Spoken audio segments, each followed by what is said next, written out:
yesterday, and I answered some of your guys' questions, but mainly talked about Jim Harbaugh and him leaving for the Falcons, or not for the Falcons, but for the Chargers. I figured that we just do a question and answer session here. That's what I figured. So that's what we're going to be doing tonight is any questions you have, just post them in the chat. I'm going to be on here until 8. Today was just a pretty slow day overall, so I figured this is what I would do for about 30 minutes. And then tomorrow there will be videos and there will be content out. So what questions do you all have? It can be it could be anything, not just about football, but about the channel too, or about really anything. Ballin' with AC, how are we doing, Sam? I'm pretty tired. Um, yeah, that basically about sums it. And tomorrow is when I have class early. I have to be leaving for Ann Arbor at like 8 or 8:15 a.m. But it'll be a good way to start my day early. Did all of you hear about the Keishon Booty, the whole gambling situation? He placed 8,900 wagers. This is from ESPN. 17 bets on NCAA football games, and he bet on himself a few times. Did did you all hear about that? I mean, that was just. I mean, to me, that was just unfathomable. Over almost 9,000 wagers. That's over 20 wagers per day, because this is in the span of just over a year. It's just insane. It's absolutely crazy. Um, but that was one of the main things that broke today. Oh my gosh. Okay, I'm pinning this comment. I have not seen you, Armand, in a while. Where have you been? Where have you been? I have not seen you in a while. For context, everyone, Armand has been a very loyal subscriber for the past several years on this channel, and suddenly I stopped seeing his comments at the beginning of the 2023 season. So I'm curious what happened, but it's good to see you back on here. Welcome back. And is Clemson a top 25 team next year?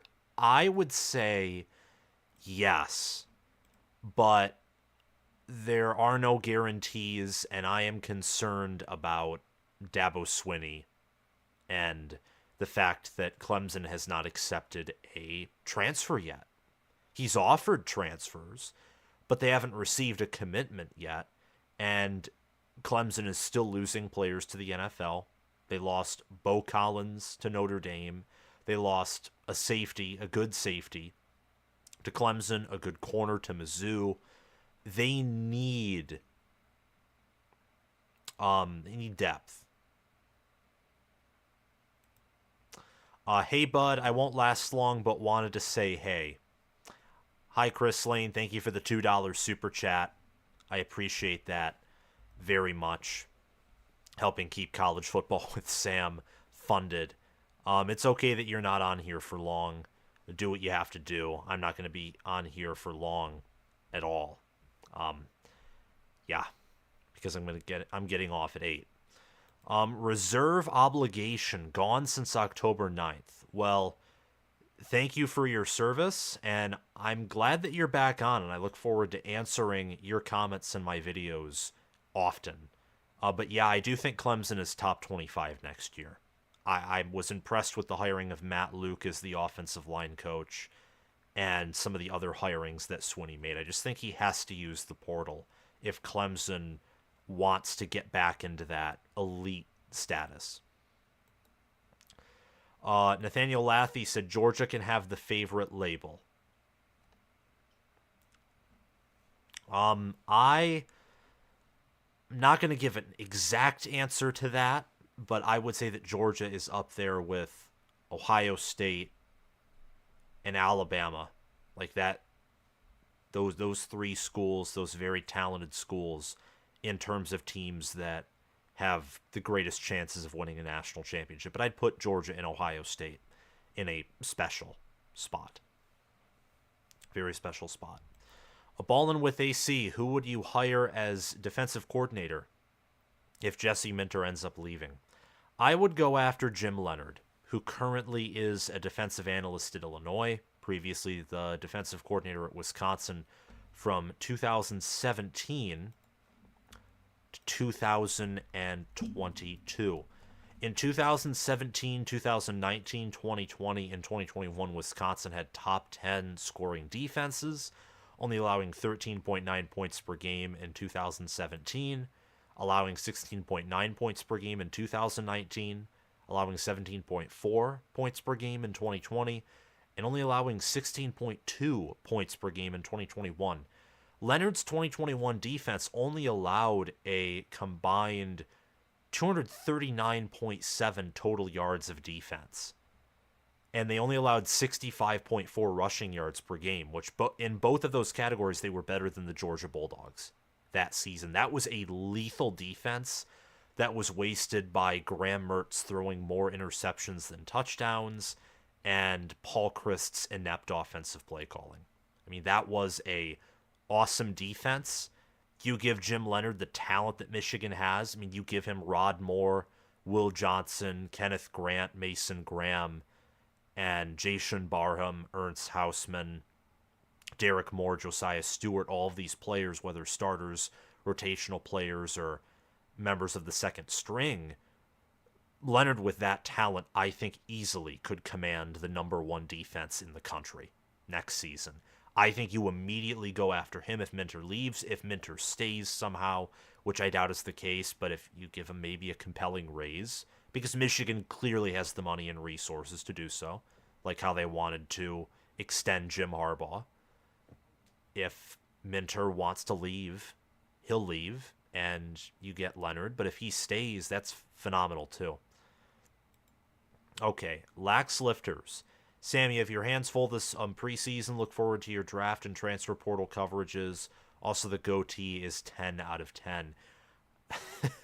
I've gotten a lot of comments about my, the facial hair. I am going to grow in this right here on the chin and just keep the rest of it how it is, but grow in the chin. I feel like it overall doesn't look very complete, and it's not attractive. it just isn't. But yeah, that's that. Thank you for the compliment, and I'm looking forward to the coverage as well. I mean, this is now 3 days in a row where I've done content of some kind. I'm getting back into the work of things and getting a better schedule. I got some inside news. Tight end from Michigan is taking steps to transfer, and guess where? Ohio State. Interesting. Where did you get that inside news, Doug? Not saying it's necessarily guaranteed to be false, but where did you get the inside news? Armand Hammer said missed nearly the entire season. That honestly stinks.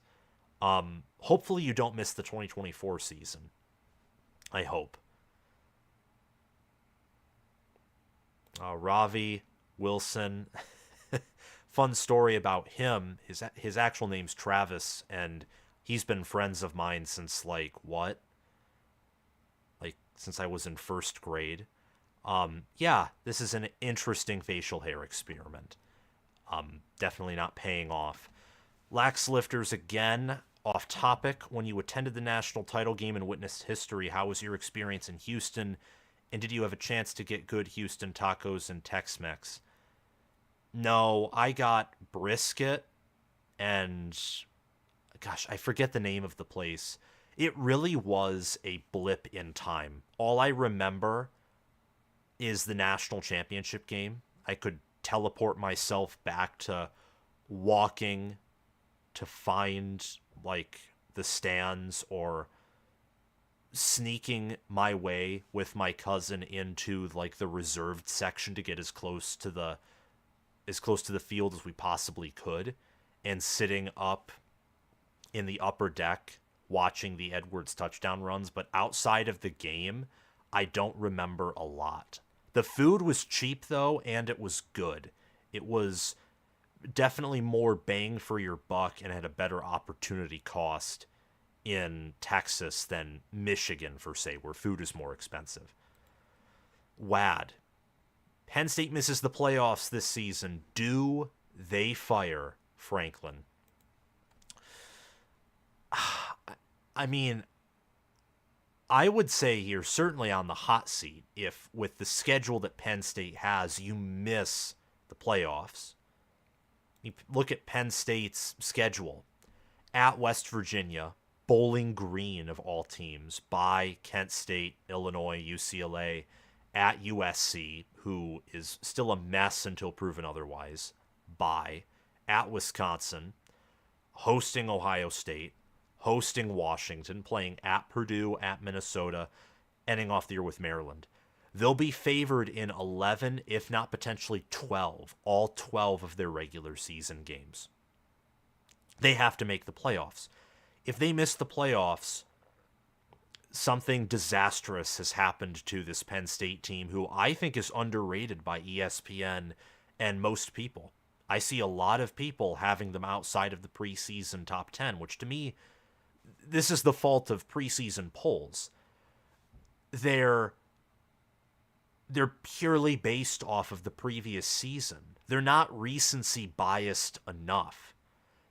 You're only supposed to be looking at the body of work they currently have, not what they have done in the previous year or 2 years, unless they're so successful that you can give benefit of the doubt, or they have proven elite strength and conditioning, development, and recruiting practices, which Penn State does on top, well, strength and conditioning and development, yes. Coaching, absolutely not, in terms of game management. But they return all of their skill players on offense. And defensively, they reload at linebacker, they reload at safety. I think Penn State might have one of the highest ceilings of any team in the country with Andy Kotelnicki as OC. If they miss the playoffs, Franklin they should try to fire him for cause and get all of their money back. P, gotta run. See you on the next stream, boss. Well, thank you for coming on, P. I missed some of your earlier comments because I wanted to answer the super chat. But I see that Tennessee did get a quarterback commitment, and you also said you didn't hear about the gambling. Yeah, it's insane. But thank you for coming on, and it's nice to once again see a Tennessee fan be represented on College Football with Sam. Nathaniel Lathy, Penn State may have to lose 3 games to not make the playoffs. I don't know. Their schedule is so easy, and because of the 6 auto bids, I don't know. I think if you're Penn State, you want to go 11-1. I don't think 10-2, unless there is no undefeated teams at the end of the season, or there are only just like a handful, maybe 3, 4, or 5 one-loss teams at the end of the season. I think you want to only have 1 loss to get a guaranteed spot, especially if you aren't playing in the Big Ten championship game. If you're 10-2 and miss the Big Ten championship game, it doesn't matter if you're ranked inside the AP top 12 or Coaches Poll top 12. What matters is, are you a part of the 6 best ranked teams that aren't auto bids or not? And if you aren't, then I'm sorry to say, but you could miss the playoff. I will tell you right here, right now, I don't see Penn State losing to anyone outside of maybe Ohio State, maybe the week after against Washington, because that's a hard stretch at Wisconsin, Ohio State, Washington, and at Purdue, like that very late October to all of November except for Maryland. That's a tough stretch. But Penn State just has so much talent returning. I'm curious to see how they'll do against USC on the road and also West Virginia on the road. Because I think that while they'll probably beat those two teams, that could be an indicator of how good they are. Nathaniel Lathey, Miami is the sleeper team.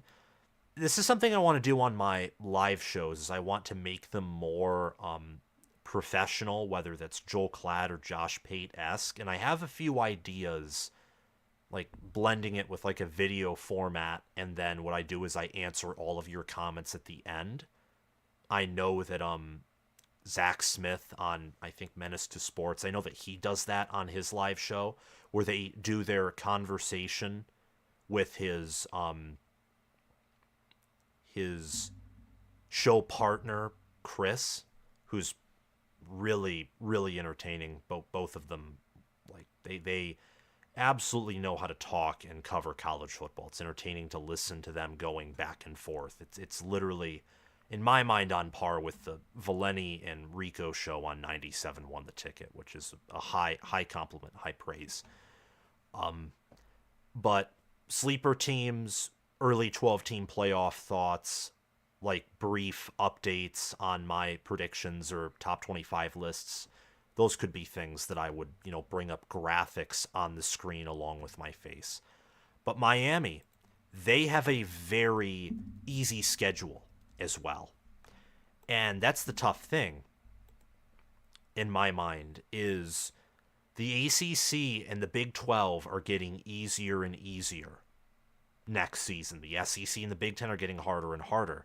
So now I think your 10-2 Big 10 or SEC team gets leverage over your 11-1 ACC team, which is, I mean, on paper ridiculous, but it's really understandable because you look at Miami's schedule at Florida, Florida A&M at home, Ball State at home, at USF, hosting Virginia Tech, at Cal, bye week, at Louisville, hosting Florida State, hosting Duke, at Georgia Tech, bye Wake Forest, at Syracuse. That is a Charmin soft schedule.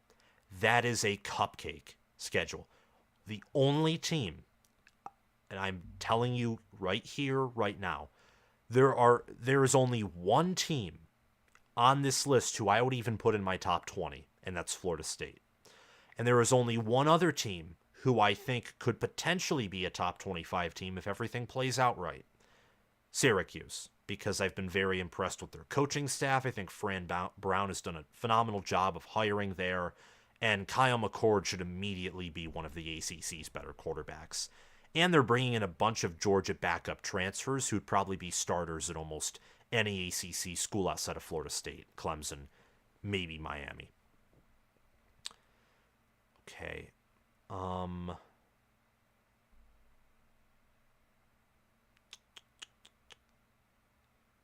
me see. WAD overreacting to that Ole Miss game. It must be replying to my comment about how Penn State's ranked low. Yeah, that Ole Miss game, the Peach Bowl, was the epitome of New Year's Six bowl games when opt-outs became commonplace. I mean, it was literal lunacy. Penn State's corners were non-existent. You get Penn State starting corners in that game, they win straight up. I know they scored a touchdown basically in garbage time, but Penn State hadn't put up more than 500 yards of total offense all season outside of their game against Michigan State, and they did it against Ole Miss. I mean, Ole Miss's defense would not even have been in the top half of the conference in the Big Ten. Probably not even in the top 75%. They probably would have had one of the worst defenses in the Big Ten, even though they would have a talent advantage on the defensive side of the ball relative to recruiting rankings compared to most Big Ten defenses. Speaking of Ole Miss, I don't think they're a top 10 team next year, or if they are, they're in that 10-9 range. They're certainly not a top 6, top 4 team. And Nathaniel Lathey asking about Texas. The Longhorns are intriguing, I would say. I think I'm going to release my way too early top 25 next week. What sucks about top 25 rankings is I like to release those videos when I have the full schedules. And because there are so many changes for 2024, the schedules of the ACC are not released. We have the opponents, but we don't have the dates. So the schedule looks very wonky. There are other schools like Notre Dame or Michigan State who have to add a non-conference game to their slate, which really is irrelevant, but it is what it is. So in those videos, there wouldn't be schedules. It would just literally be ranking, probably returning production, returning starters, my brief thoughts on them, something to that degree. I think Texas is overrated. I do. I straight up think they're one of the most overrated teams in the country entering this season. Losing Adonai Mitchell, losing Xavier Worthy, losing Isaiah Neyor, losing Jatavion Sanders. I think Quinn Ewers is the definition of inconsistent. He was the worst quarterback in the college football playoff. Yes, I think even worse than Jalen Milroe, because at least Milroe could run. At least Milroe is more accurate in terms of the deep ball.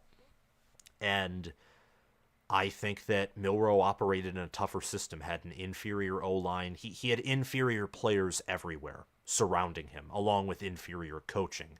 I think that you are going to see what I'm talking about in regards to Quinn Ewers when, with Ryan Grubb and Kalen DeBoer's help, Jalen Milroe is a better quarterback than Quinn Ewers is next season. I think that Sarkisian's play calling, the loss of production, including Jonathan Brooks at many skill positions, I just don't think that Quinn Ewers is elite. And I think that that defense has major issues. I mean, you're losing Sweat is gone. Byron Murphy is gone. That secondary was awful. They're losing a lot of production, and they only have one incoming transfer there. What do you think they're going to plug in freshmen or the backups who were even worse than the secondary players last season, and they'll be miraculously better? Bo Davis, their awesome D-line coach, is now back to LSU. Texas, in all intents and purposes, might even take a step back next season. Not even kidding you. I still think they're building for a better future because of how they're recruiting, and I think Sarkisian's becoming a better head coach every year. I don't think 2024 is Texas's year, though. No. Armand says Penn State has been disappointing. I didn't completely hit the nail on the head for Penn State this season, but I did predict in the end they would go 10-3 or 11-2. I saw the continuation of their team from 2022 to 2023, where they wouldn't make any improvements, and I'm hoping I'm right on basically a 2-year early prediction that I made in 2022, very early 2023, that basically said 2024 would be Penn State's season. But they have been disappointing relative to the fact that people thought they would go, many thought they'd go 11-1, or at least compete with Michigan and Ohio State in 2023. And Ohio State and Michigan really controlled Penn State in both of those matchups. Wad Cristobal is a worse version of Franklin. Bingo. I wish I could give you a cookie or a $5 bill or a gold coin. Amen. Sam watches Menace. Good for you, Sam. Yes, Chris is cool. Yeah, I mean, I struggle to watch college football shows consistently because there's so many of them, and I'm in school and I have other interests, but they're on at noon, and that's actually something that I'll probably ask you all in a community poll or a Google form. I would consider doing a show earlier in the day, or at least more consistently at the same time, because I do find the idea of going live and prepping in depth for my live shows and having them be consistent be intriguing. Trying to catch up. What happened with Michigan is the national title in jeopardy. I don't think so. I think if Michigan is going to have anything vacated, it will be the 2021 and 2022 seasons. I don't think the 2023 season, in particular the later portion of the season, is going to be touched. I do not think the national championship is in jeopardy.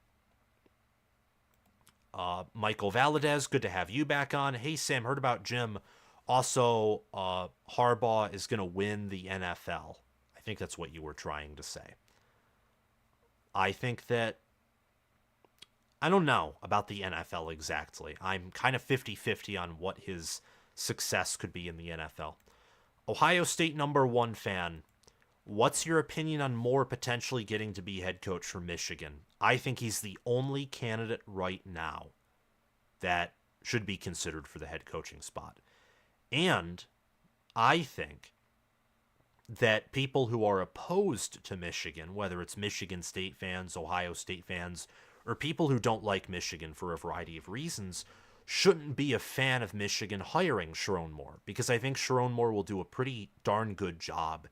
And there's a chance that Moore could upgrade Michigan's program. I think he's a better recruiter than Jim Harbaugh. I think he connects better with players. He is younger, and I think he's much more committed to the game of college football than Jim Harbaugh is. I don't think he has the same NFL aspirations. Really not even close, because Jim Harbaugh's NFL aspirations were extremely strong. Very strong.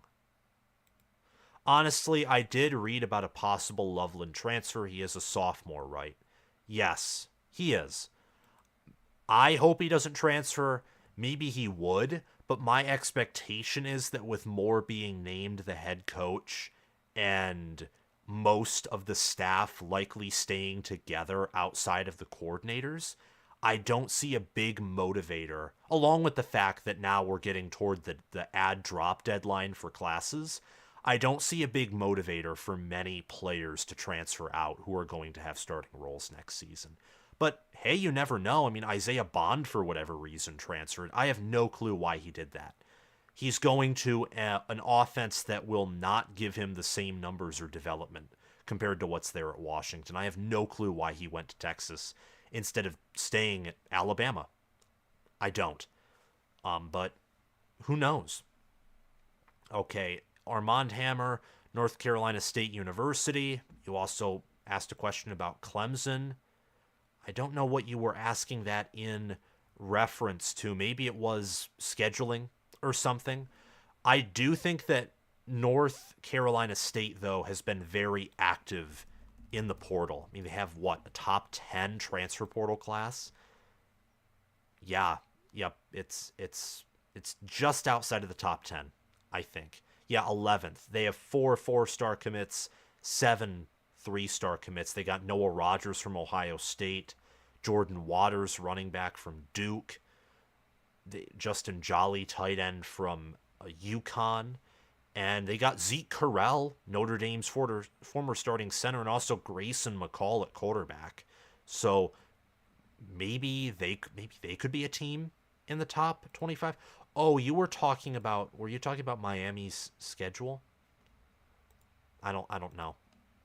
Oh, Florida State's another team that has a pretty light schedule.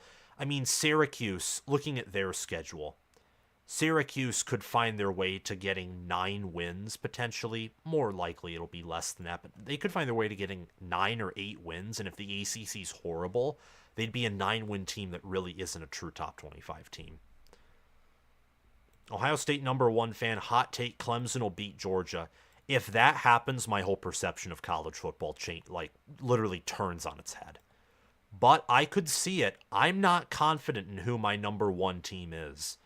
I'm not. I mean, I know for a fact that Michigan won't be #1. They lose too much, and they could have the potential to be #1, or I could make a strong argument for them to be #1 if they make some moves in the transfer portal. Like if they get, let's say, Isaac Newland is hired as the OC from Liberty because he runs a run-heavy offense, and he brings Caden Salter with him. Now Michigan is a proven OC, and they have one of the best quarterbacks in the country. Well, that totally changes the perspective. You have one of your biggest needs filled after McCarthy left for the draft, which was not exactly expected by some, and now here we are. But right now, I don't know who the quarterback for Michigan will be. The receiver room looks pretty barren, in all honesty. There's concerns at linebacker depth, corner depth, opposite of Will Johnson. Excuse me for that burp. It was bad. But with Clemson beating Georgia, I think the O-line will improve under Matt Luke. I think the defense will reload. Hopefully the offense improves under year 2 with Garrett Riley, and I think it will. But I think they have to use the portal. Man, there's just so many questions. I'm going to try and get to most of them. Grandpa Jim, what will Nebraska do next year? Thanks. I think Nebraska will go bowling. Again, I don't like to spoil my own predictions, especially since I haven't, gone through and double-checked everything. But I think Nebraska goes bowling next year. I do. Okay. Ballin' with AC. I think Michigan beats Texas. We are going to be able to run the ball on them, and I think Michigan can take advantage of Texas's secondary with their tight end room. And I like Morris and Morgan at wide receiver. When I said the wide receiver room was barren, what I more so meant to say is in terms of depth. I think Morris and Morgan are good, but you don't have seasoned veterans, and if an injury occurs, you really only have one competent wide receiver. I am in some agreement, though, in the fact that I don't think Texas is as big of a threat to Michigan as people think. Now, Texas will probably be favored over Michigan, but who knows, if I'm being honest. That'll be a tough game for both teams, but I can totally see Michigan beating Texas this fall. Okay. I think this defense could be compared to 2021 Georgia defense. They have a good D-line and linebacker core like them and got a safety in Caleb Downs. There is that chance. I mean, Ohio State's defense, I look at their unit, and they should be incredibly strong at defensive tackle, safety and corner, no question. Defensive end, good. In fact, I think they're very similar to Michigan's defense this past season, where linebacker will probably be their weakness, and it won't even be a weakness. They just won't be elite there, or maybe they're elite, but I think they just won't be as good as the front four or the back five in the secondary with safety, corner, and noseback. I mean, Caleb Downs, Sonny Styles, Jihad Carter, Lathan Ransom, that's a deep safety room. At corner, you have Igbinosun, Matthews Jr., Hancock, and Burke. Deep corner room. This will be a good defense. And Jim Knowles is still at Ohio State, along with most of his defensive staff, so you have staff continuity and good recruiting. Thank you. Says, I'm going to be honest, Ohio State will have the best defense. However, can Howard compete against top competition? Ohio State still has questions on O-line and unproven receivers. I think the receivers will be good, though I do think this will be Ohio State's worst wide receiver room since either the 2020 or probably the 2019 season. This will be the second worst receiver room, just based off of the fact that they've had compounding losses in production, whether it's based off of injuries or leaving for the NFL over the previous 3 seasons. Innis will be good. I think Carnell Tate will be near elite. I think Igbuka, if healthy, will be elite. But I'm also factoring in that Ohio State's really struggled with injuries. And that, it's just, that, there's questions about Ohio State. There's questions about every team. Last year, I was convinced that Michigan was going to win from the get-go. And that's something I still have to make a video on, is reviewing my predictions for 2023. My best one was that Michigan was going to win it all. And that came true, that they'd go 15-0. The previous year, for me, it was really between Alabama or Ohio State. I wasn't as confident in my 2022 national title pick as I was in my Michigan one for 23. But I was fairly confident it was going to be Ohio State. And if not Ohio State, I thought it was going to be Alabama. The year prior, in 2021, gosh, who did I pick? I think I picked Alabama beating Oklahoma in the national title that season. And I thought that Georgia was really good and was going to take a step forward, but I didn't think they'd get in with a loss in the SEC championship game. This season, I got to be honest, we're nearly a month or at least 2 weeks, 2.5 weeks after the national title game, I don't know who's going to win it all in 2024. I don't. I could see Ohio State winning it all. I could see Georgia. I could see Oregon. Heck, even with the fact that James Franklin exists, Penn State's staff is so darn good, I could see Penn State winning it all. I could see Michigan, if they use the portal correctly, going on a insane run. And if they retain Ben Herbert, I know that Michigan's players will be coached up and beefed up and well nurtured. I could see easily Alabama winning it all. In fact, I think they'll have a much better season than many are predicting. I mean, who knows? It's just with the transfer portal spreading out talent, and I gotta be honest with you all. This is hard. The level of so many quarterbacks are leaving after 2023. The 2024 season is going to see an insane drop off at the quarterback position, which is one of the most important positions in the country. That will level the playing field. I think you see Shedeur Sanders, you see Jalen Milroe with better development, you see Carson Beck, and I have to be, and Noah Fifita. Those are like, that's a special group. Milroe's a maybe. I'd even say Fifita is a maybe because he's a freshman and he's not going to be playing under Jedd Fisch anymore. So there could be questions there. And then after that, there's going to be this cataclysmic drop-off, I think. I could be wrong. Put Caden Salter up there, too, from Liberty. But I do think that we're going to see attrition at the quarterback position overall, like on an average mean performance basis. So picking a national championship it's tough this season. I say your worst 2023 prediction was my Northwestern prediction. It is an insult to you, but it is but that is what I think. I know it's not an insult. I wouldn't say it's my worst because no one saw Northwestern going 8-5. But it was bad. I would say my worst was picking Minnesota to get 10 wins, including their bowl game, and they only went 6-7 and looked like trash. I mean, I thought that Minnesota would look good, and that outside of playing Michigan and Ohio State for a half in the preseason, my thought was this team was going to be really darn good, and they'd have like maybe one off game and obviously lose to Michigan and Ohio State, but they would look like their 2019 selves. They looked anything but. They looked awful. They looked like what happens after I eat Chinese food and have to go to the bathroom. It was incredibly grotesque watching them play. It was horrible.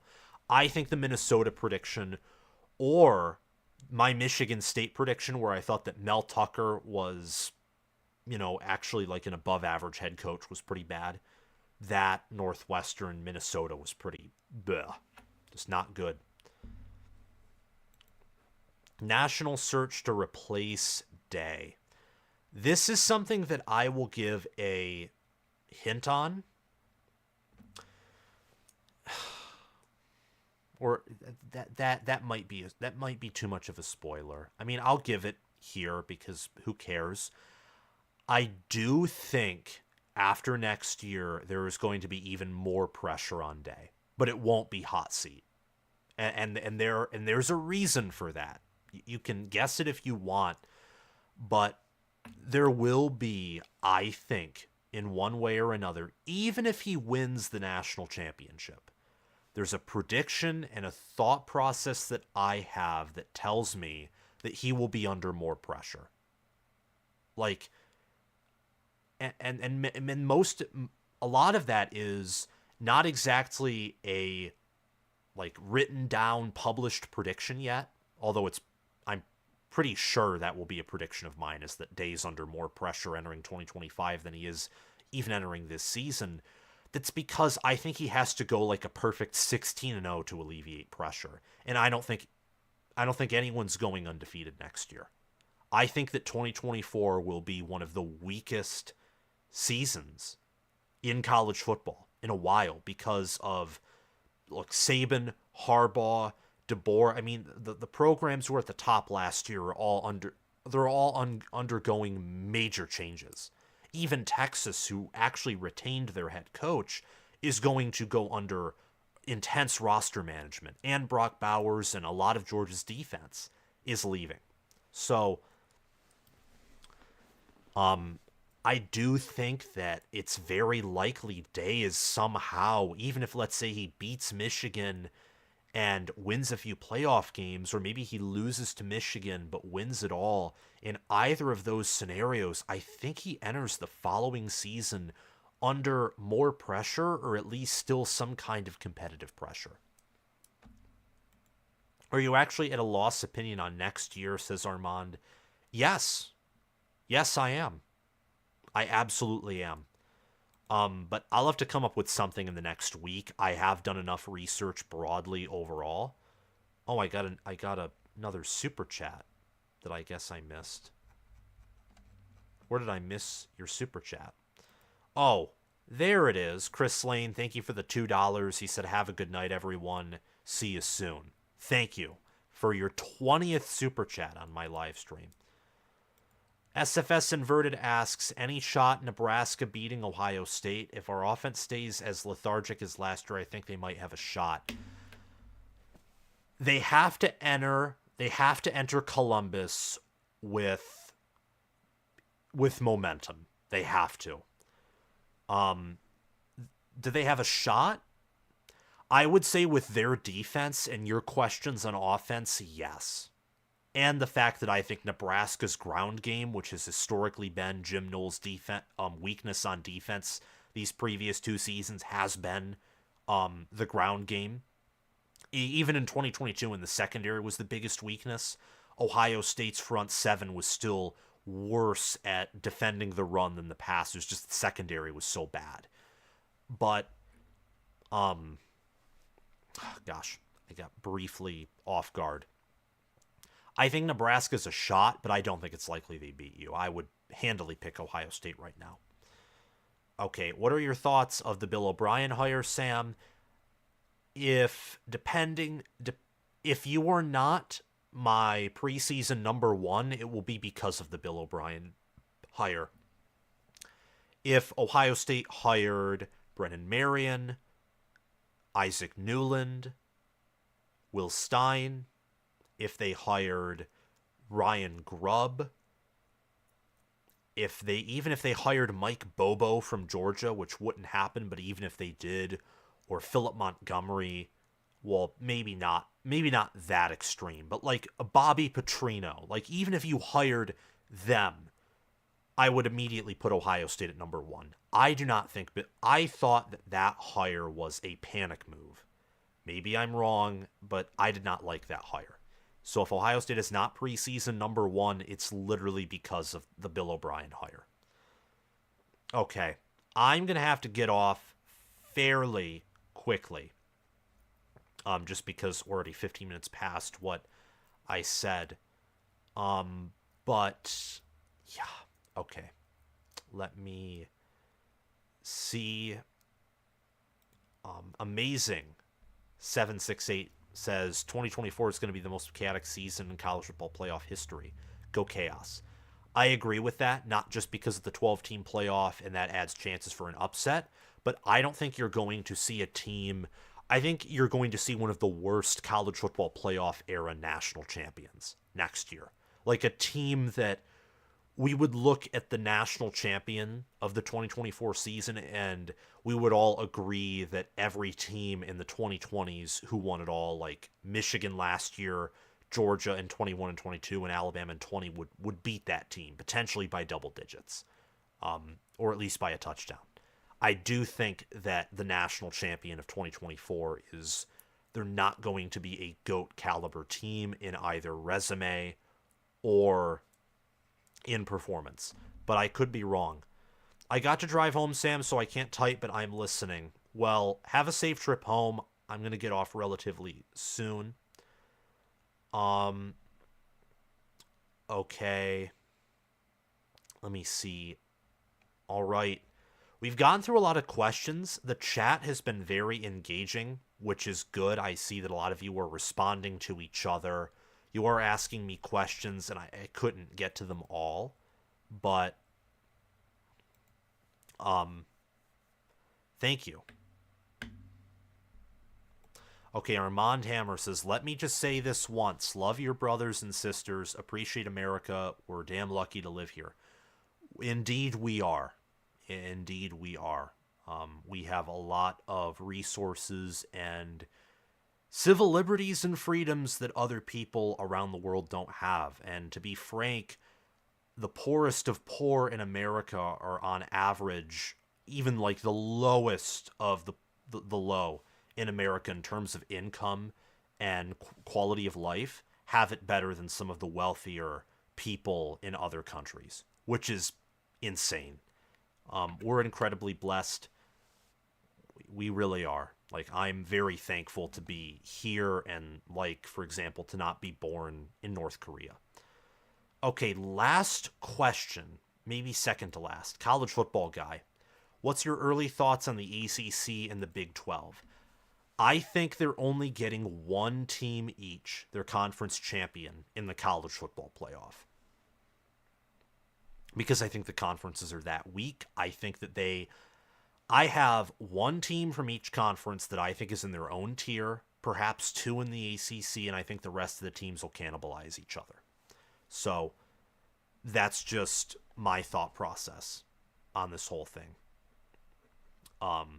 I do think that the ACC and Big 12 are significantly weaker than the Big 10 and SEC. All right. Okay. That's all I have for tonight, everyone. I am going to go work out and make more content and get ready for school tomorrow. So thank you all for coming on this question and answer session. In the future, there will be polls asking you about your preferences for live streams and many other things. So thank you very much.